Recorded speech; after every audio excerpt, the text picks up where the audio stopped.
please don't do this, because I really think that that's why I hope you, Jordan, agree with it, that's why we are here, engaged in this debate. Don't take it as a cheap competition. It may be that, but we are, as you said in your introduction, desperately trying to confront serious problems. I mean, for example, when I mentioned China, I didn't mean to celebrate it. That worries me terribly. My God, is this our future? No. Sorry for this. Sorry, please. Discount, take away this from my 10 minutes. No problem. No problem. No problem. Dr. Peterson, 10 minutes to you to reply.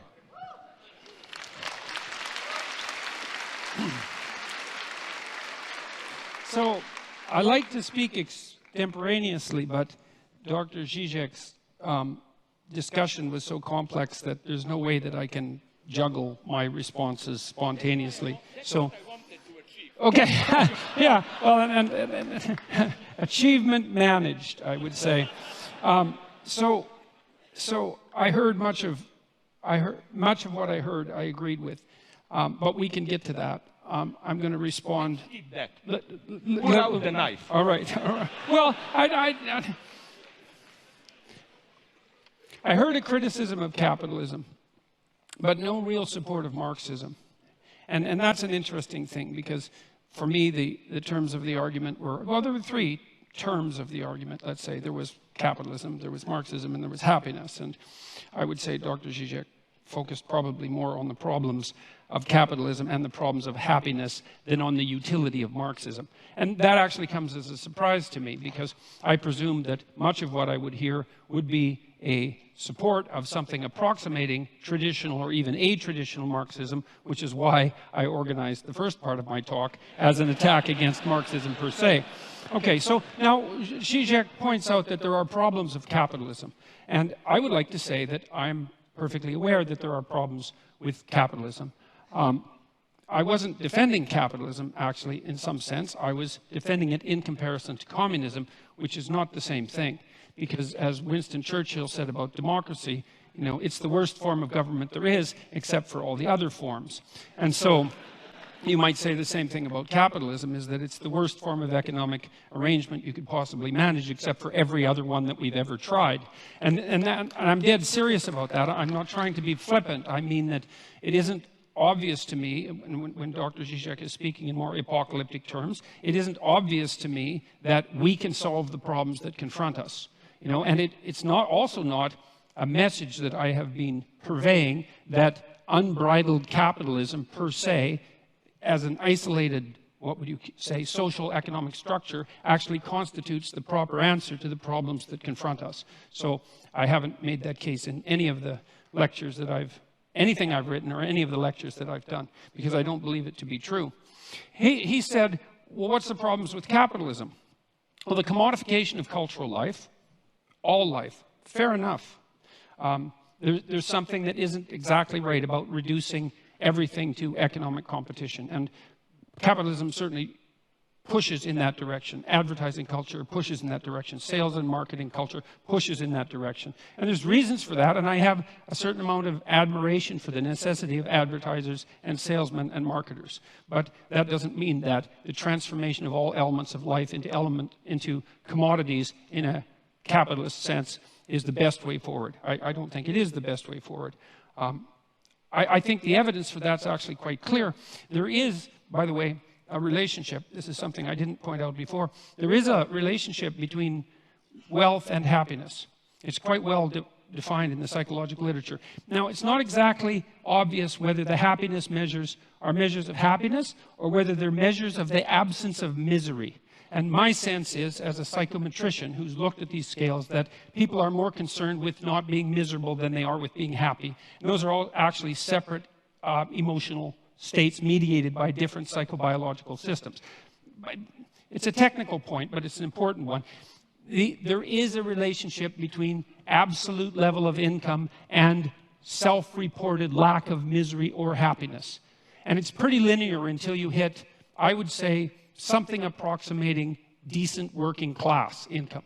And so what seems to happen is that wealth makes you happy as long as it keeps the bill collectors at bay. Like once you've got to the point where the misery is staved off as much as it can be by the fact that you're not in absolutely economically dire straits, then adding more money to your life has no relationship whatsoever to your well-being. And so it's clear that past a certain minimal point, additional material provision is not sufficient to, let's say, redeem us individually or socially. And it's certainly the case that the radical wealth production that characterizes capitalism might produce a fatal threat to the structure of our social systems and our broader ecosystems. Who knows? I'm not absolutely convinced of that for a variety of reasons. I mean, Žižek pointed out, for example, that there are more forests in Europe now than there were 100 years ago. There's actually more forests in the entire northern hemisphere than there were 100 years ago. And the news on the ecological front is not as dismal as the people who put out the most dismal news would have you think. And there is some possibility. That doesn't mean that there aren't elements of it that are dismal. You know, what we've done to the oceans is definitely something catastrophic, and we definitely have our problems. But it is possible that human ingenuity might solve that. What else? There are inequalities generated by capitalism, a proclivity towards a shallow materialism, the probability of corruption.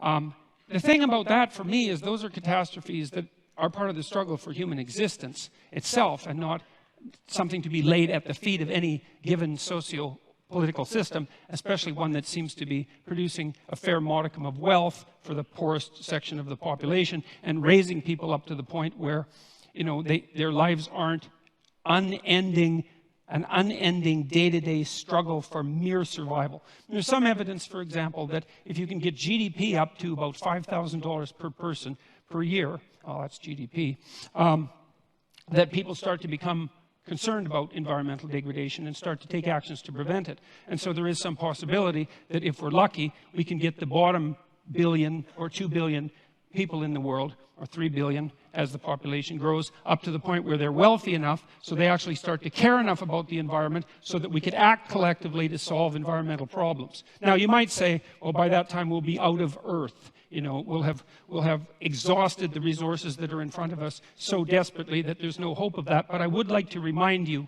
of a famous bet between Julian Simon and the biologist at Stanford who wrote, Paul Ehrlich, who wrote The Population Bomb. They bet, Ehrlich, who thought we were going to be overpopulated by the year 2000, bet Simon that by the year 2000, commodity prices would have increased dramatically as a consequence of evidence that we were running out of material resources. They made a famous bet over a 25-year period, and Ehrlich paid off Simon in the year 2000 because commodity prices went down and not up. And so there is no solid evidence that the fact that our population is growing, and will peak out, by the way, at about 9 billion, there's no solid indication that the consequence of that is that we are, in fact, running out of necessary material resources. And so it's a danger, but it's not a danger that's proven. And there is some utility in considering that the addition of several billion more brains to the planet, especially if they were well-nourished brains, as they increasingly are, might help us generate enough problem solvers so that we can stay ahead of the looming ecological catastrophe as our population balloons outwards. Now, we're going to peak at 9 billion. It's not much higher than we are now, and it looks like we might be able to manage it. The other thing is that I didn't hear an alternative, really, from Dr. Žižek. You know, he admitted that the rise to success of the Chinese was in part a consequence of the allowance of market forces, and decried the authoritarian tendencies, and fair enough, that's exactly it. It also seemed to me that the social justice group identity processes that Dr. Žižek was decrying are, to me, a logical derivation from the oppression narrative that's a fundamental presupposition of Marxism. So there, I never heard a defense of Marxism in that part of his argument as well. And so for me, again, it's to ask, what's the alternative? I also heard an argument for egalitarianism, but I heard it defined as equality of opportunity, not as equality of outcome, which I see as a clearly defined Marxist aim. I heard an argument for a modified social distribution of wealth, but that's already part and parcel of most modern free market states with a wide variation and an appropriate variation of government intervention, all of which constitute their own experiment. We don't know how much social intervention is necessary to flatten the tendency of hierarchies to become tilted so terribly that only the people at the top have everything and all of the people at the bottom have nothing. It's a very difficult battle to fight against that profound tendency, much deeper than the tendency of capitalism itself, and we don't exactly know what to do about it. So we run experiments, and that seems to be working perfectly reasonably, as far as I can tell. Let's see. Well, I'll close with this. Capitalism in the free market, well, that's the worst form of social organization possible, as I said, except for all the others. There is a positive relationship between economics measured by income and happiness, or psychological well-being, which might be the absence of misery. I certainly do not believe, and the evidence does not suggest that material security is sufficient. I do believe, however, that insofar as there is a relationship between happiness and material security, that the free market system has demonstrated itself as the most efficient manner to achieve that, and that was actually the terms of the argument.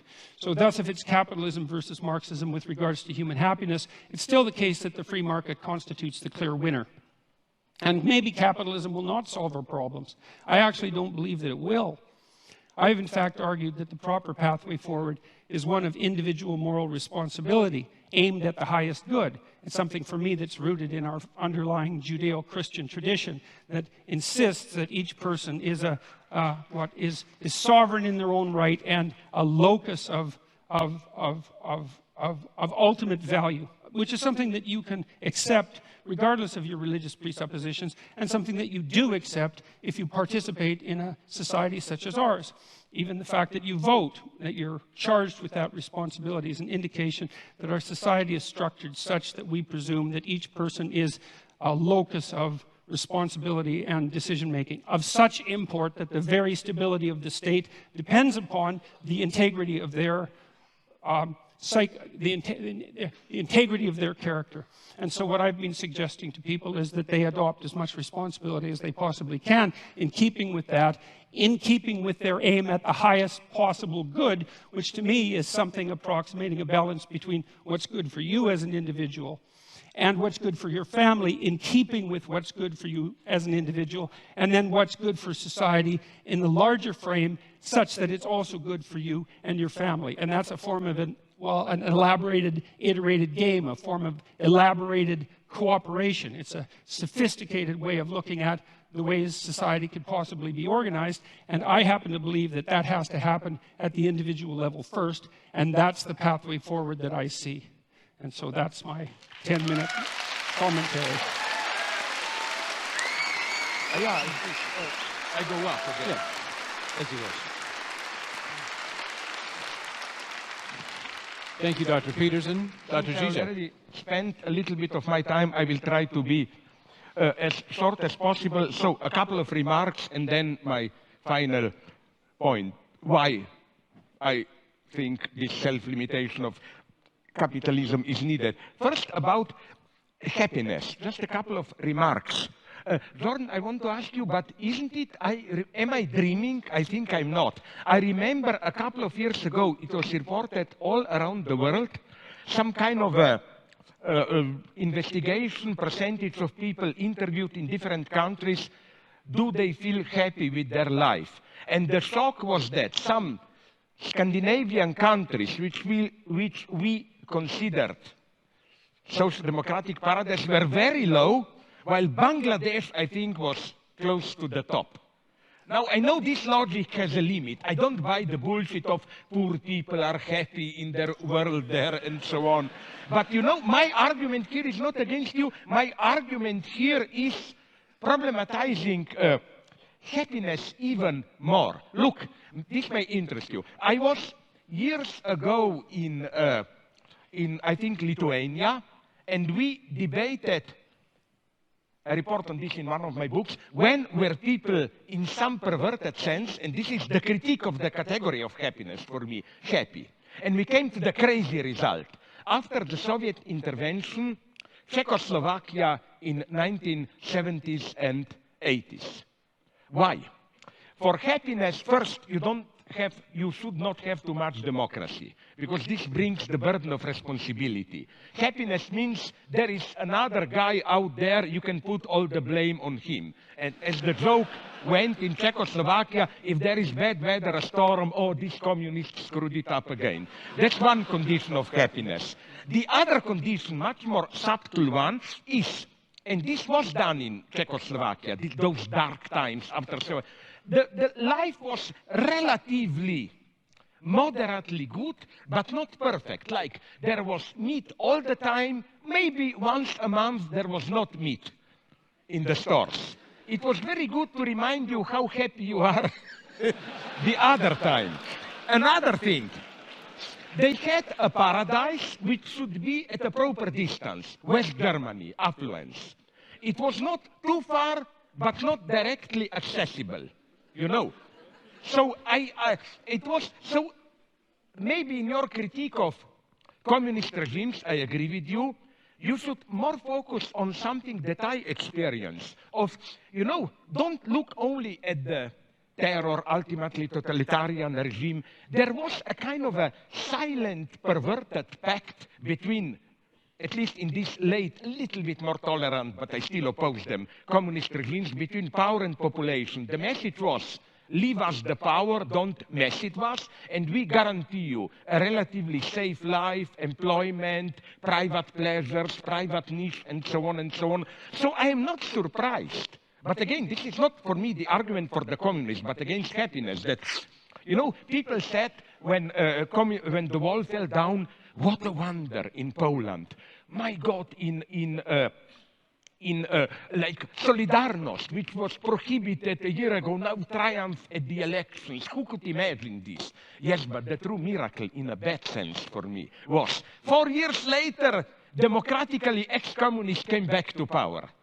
So, you know, again, this is for me not the argument for them, but simply for the, let's call it, corruptive nature of happiness. So my formula, maybe you would agree with it, is, my basic dogma is happiness should be treated as a necessary byproduct. If you focus on it, you are lost. It comes as a byproduct of you working for a cause and so on. That's the basic thing for me. Second point, maybe we disagree here. China, of course, the miracle, economic miracle was due to unleashing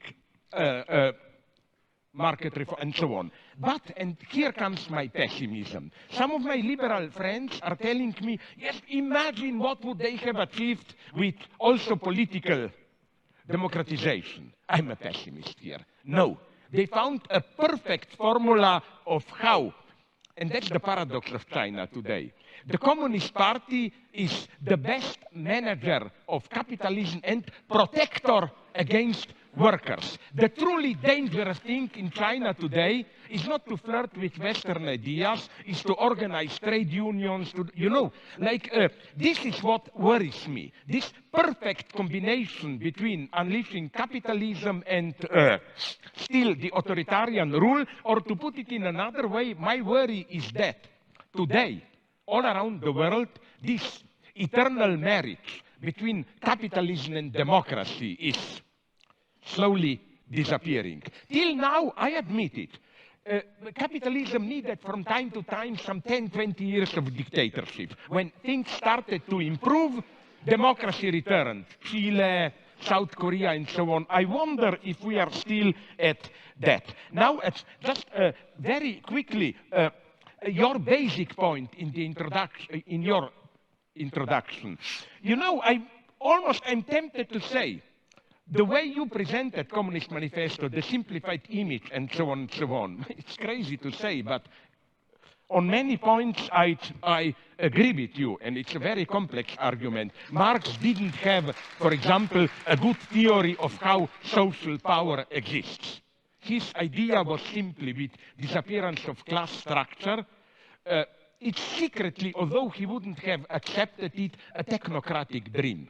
Like, by experts, social life will be run as a perfect machine. Although he was at least aware of the problem, which is why he was so enthusiastic, Marx, about Paris Commune, you know, which was precisely not centralized power. So I'm not just defending Marx. I'm saying it was not clear to him. And so let's drop that. Maybe I have more interesting things to say. Another point. Nonetheless, at one point I'm ready to claim, where did you find this? This goes maybe for today's politically correct jerks and so on, that this egalitarianism. There is one passage in his late critique of Gotha program where Marx directly accesses the problem of equality. And he dismisses it as a strict bourgeois category. Explicitly. For him, communism is not egalitarianism. It's, yes, hierarchies, but not based on capitalism. Okay, I'm not totally defending here Marx. I'm just saying, don't reproduce to Marx. Okay, but to conclude, because, yes, I want to keep my promise to be a little bit shorter. You know, I agree with you on many points, but you know what's my problem with my problem that I was aiming at? With all the openings, I know we don't know really what is happening with ecology and so on. And this is okay, let's take oceans. You mentioned them. But isn't it, for me, correct me if I'm wrong, and I don't mean this rhetorically, maybe I'm really wrong, but the problem of oceans, the only way for me is some kind of cooperated international action and so on. You cannot simply leave it to the market. That's what I'm saying. This is the fateful limit that I see. About this diminishing poverty and so on, I am aware of it. I tend to agree with it. But I, at the same time, see so many explosive tensions. For example, do you know about South Africa? It's a terrifying situation on the edge of the civil war. To be very brutal, the only thing that, I'm simplifying it, that really happened with end of apartheid is that the old ruling class, I simplify it in grotesque Marxist terms, was joined by a new black ruling class, which is not doing a good job, so they are trying to play the race card. It's still the consequence of white colonialism and so on, but tensions are terrifying. And here I was pleading for not abolishing borders and so on, but this type of, I don't know how to put it, global change, cooperation, like, again, the example of Congo that I mentioned, or like, forget that killing of that guy Khashoggi, it's horrible, but the true nightmare is Yemen today. I mean, you said somewhere that we should well think without engaging in large-scale reform what the consequences will be. Okay, very briefly, I agree with you that the gap of standard Marxism was that the proletarian revolution will be a place where you do something and you know exactly what you do. If there is a lesson of the 20th century, is that this tragic logic, you want something maybe good, the result is catastrophic, holds absolutely also for revolutions and so on and so on. In spite of all this, and I don't know what forum will it have. I'm not pleading for a new Leninist party or whatever. I'm just pleading for new forums of international cooperation and so on. I agree with you when you said the majority of us is not even really aware of the seriousness of, especially the poor, of ecological problems and so on. And I think, would you agree that the situation is here much more subtle and obscene? It's that logic that in psychoanalysis is called disavowal, Verleugnung. In French, je sais bien, mais quand même. We know ecological problems, but we don't really take them seriously. And here I see problems, and I don't see an easy way out. I am a pessimist, if you ask me. When people say, no, but they are growing, protests are growing, and so on and so on. Yes, I'm listening to this story from when I was young, you know. They are growing, and then look what happened. The mega tragedy is, for me, for example, what happened to Syriza.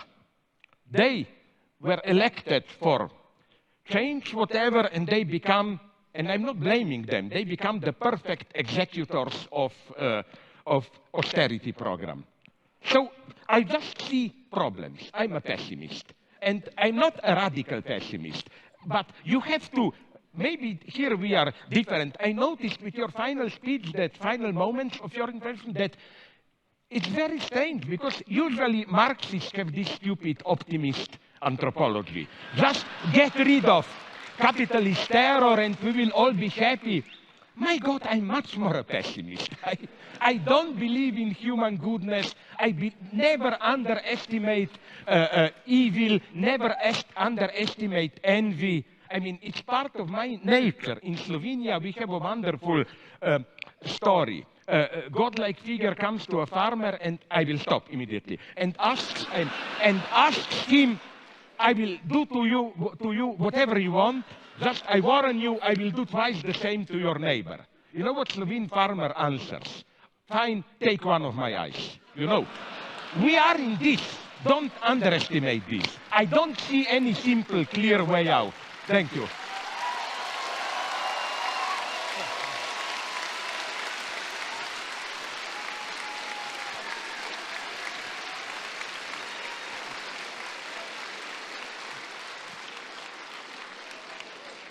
Thank you both very much. It's pretty clear, I think, to all of us that you both have quite a bit to say to each other.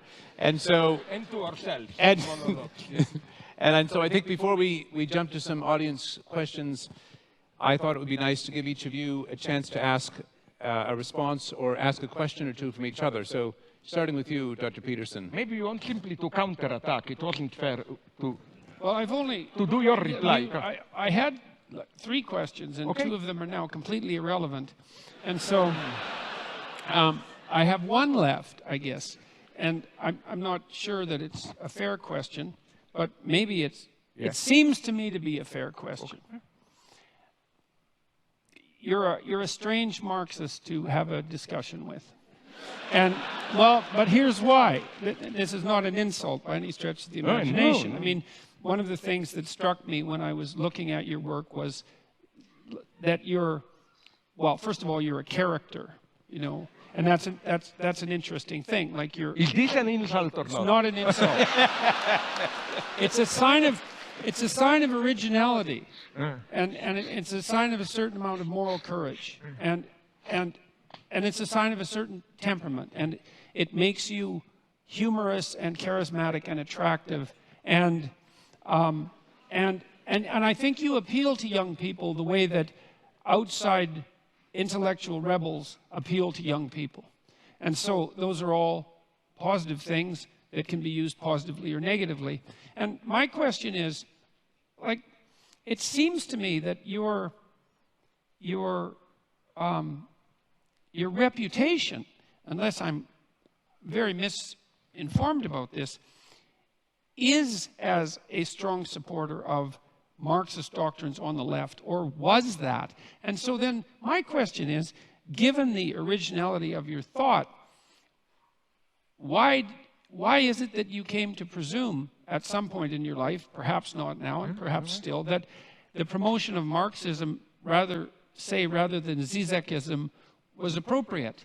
Because it seems to me that there's enough originality in your body of thought and lateral thinking in the manner in which you approach intellectual ideas that there's just no reason for you to be allied with a doctrine that's 170 years old and that is, if capitalism is rife with problems, is twice as rife with problems as that. And so you're kind of a mystery to me in that way. And so that's my question. Okay.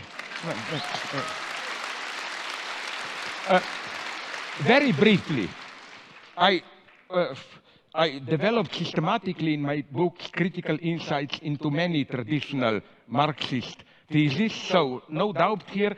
You know what I still admire nonetheless in Marx? Not those simplicities of Communist Manifesto, but I still think that his so-called critique of political economy, Capital, and so on, is a tremendous achievement as a description of the dynamics of capitalist society. And if you read it closely, Marx is much more ambiguous and open there. For example, he mentions, for example, apropos what you referred to, he mentions that law of diminishing return, like why crisis will arrive necessarily, poor are getting poorer. But then he is honest enough to enumerate 7 or 8 counter tendencies. And if you read him closely, you will see that precisely those tendencies prevailed later. Or forget Communist Manifesto, go to read his political analysis of its unsurpassable 18 Brumaire and so on of the 1848 revolution, which are incredibly complex, no traces of that class binary there. Marx deals with middle classes with crucial, lumpen proletariat with the ambiguous role of intellectuals and so on and so on. But basically, what I was pleading for, and I like to put it in paradoxical terms, was for a return from Marx back to Hegel. I define myself more as a Hegelian. Why? Hegel is considered a madman, you know, the guy, absolute knowing, and so on and so on. No, Hegel is much more modest and open. The danger in Marxism is, for me, this teleological structure. We are at the 0 point, but there is a unique chance of a reversal into a new emancipated society and so on. And the danger here is that of self-instrumentalization. Proletarian Communist Party is an agent of history which knows the laws of history, to put it, follows them, and so on. That's the catastrophe. In Hegel, such a position is strictly prohibited. In Hegel, whenever you act, you err.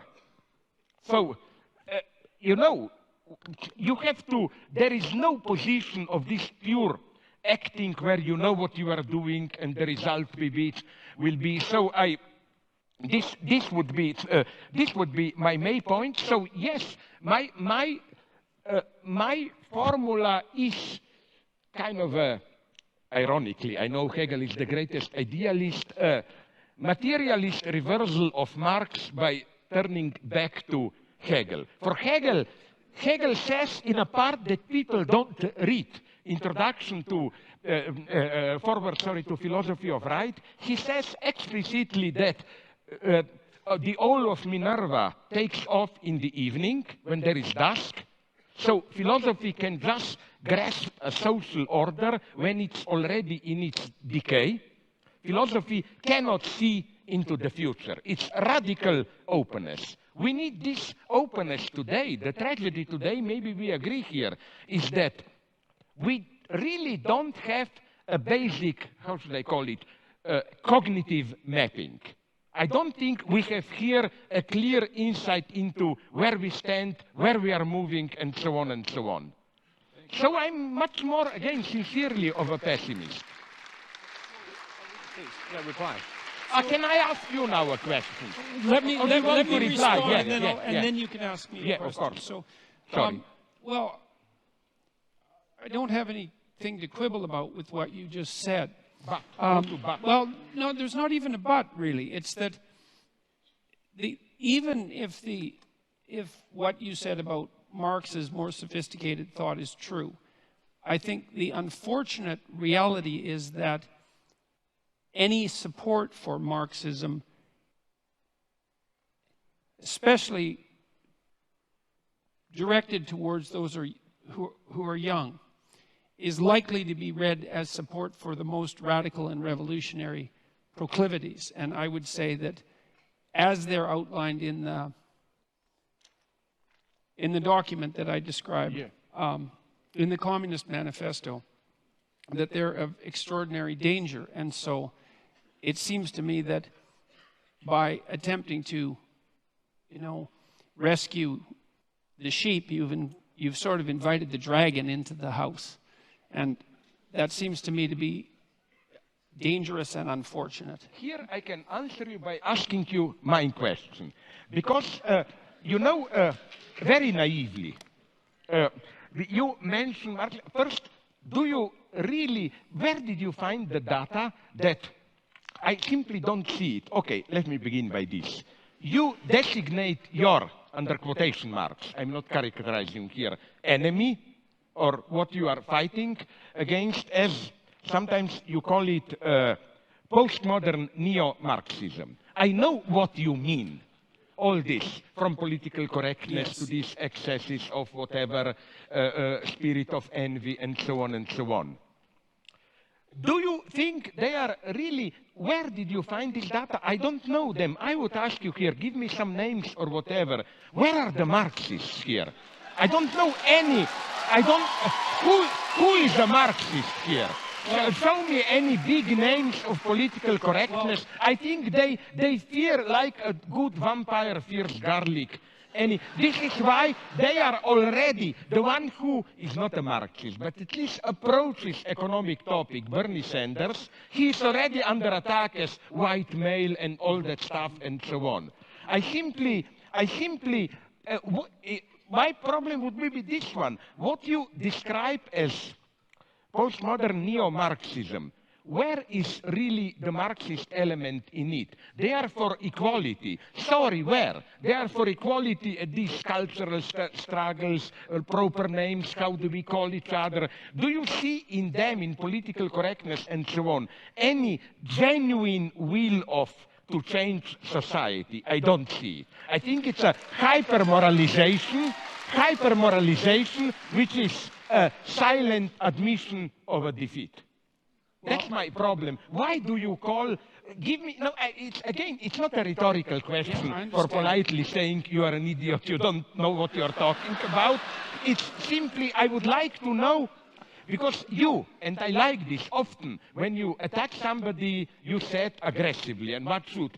Read more, tell me, whom. So I'm asking you now, not read more, I don't advise you, but who are? Give me some names and so on, and who are these postmodern, egalitarian, neo-Marxist, and where do you see any kind even of Marxism? I see in it mostly an impotent, an utterly impotent moralization. Please, I'm so sorry that I was too No, that's no problem. Please. Well, I mean, organization like Jonathan Haidt's, what's it called? Heterodox Academy, and other organizations like that have documented an absolute dearth of conservative voices in the social sciences and the humanities, and about 25%, according to the what I think are reliable surveys, approximately 25% of social scientists in the US identify themselves as Marxists. And so there's that. But where are the results? Okay, but can you name me one? I know a couple of Marxists. For example, who does very solid economic work. Yeah. I don't totally. David Harvey, one. But he writes very serious books of economic analysis and so on and so on. Then there is the old guy who is far from simplification, Frederick Jameson and so on. But they are totally marginalized today. In this politically correct mainstream, you know, I don't see.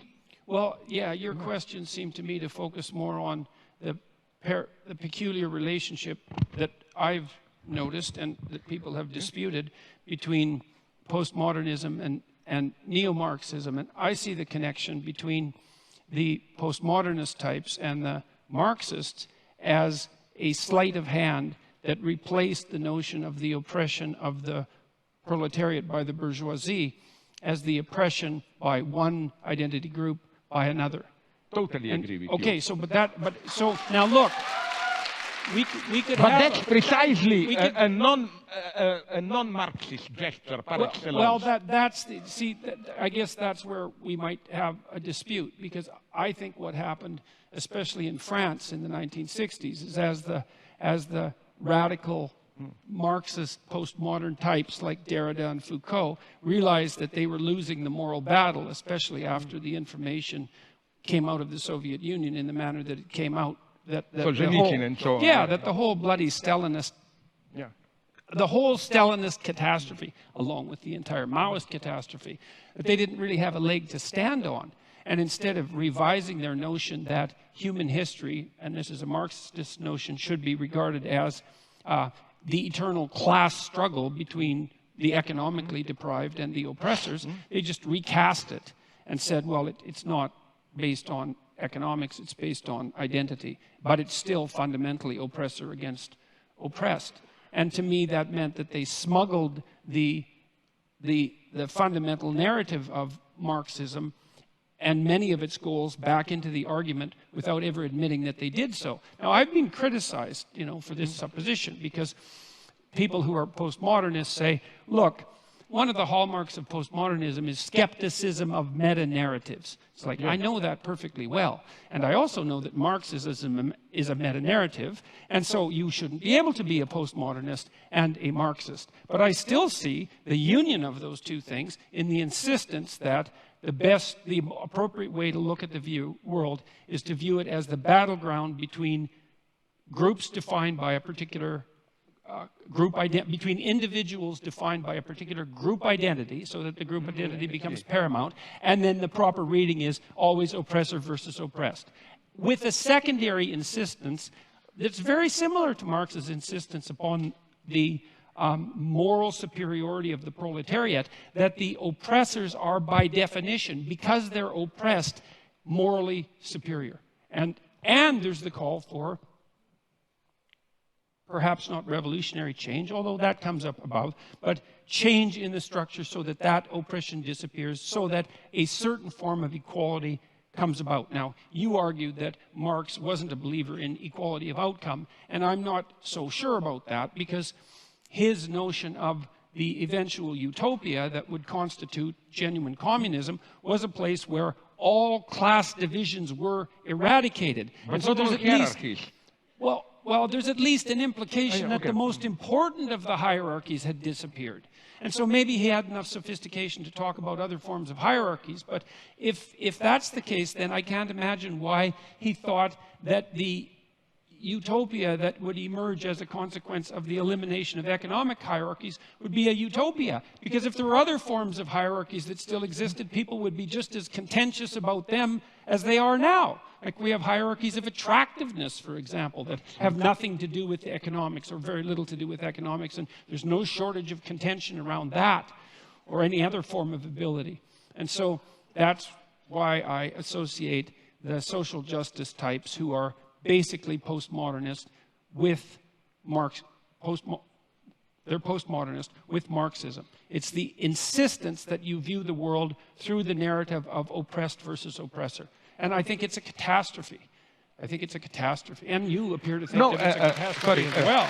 Just one sentence, and then you can reply. It's so strange that you mention, for example, somebody like Foucault, who, for me, are you aware that his main target was Marxism? Okay, for him represented his game was never a radical change, and this is what I don't like in this, what you call postmodern, let's not call them Marxists, but revolutionaries. It's this enjoying your own self-marginalization. The good thing is to be on the margin, like not in the center and so on and so on. It almost made me nostalgic for old communists who at least had the honesty to say, no, we don't enjoy our marginal position. We want to do something central power. I find so disgusting. It's no wonder you don't get invited to lots of places. Yeah. No,